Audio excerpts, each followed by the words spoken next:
pusrad nga natangtang ang ulo. So para di na ta magtap overhaul. So nga niyo nato pag diskarte mga idol no. So sa may naniyo mga pusrad tangtang ang ulo. So abrihan na nato ning flywheel. Re dira man na siya mahulog sa lalom ang timing gear. Tangtangon po natong tangke. Taklob sa head. Man ang tawag na to kung napa ba siya dira. Kung apa madala pa nagsungkit.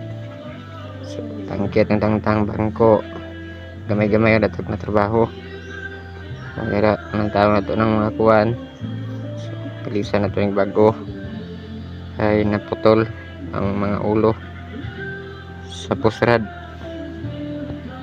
So ora niyo para di na magbaklas aning head ni flywheel kay dira na siya mahulog sa lalom. So ganyan lang aning puller matangtang na to aning flywheel.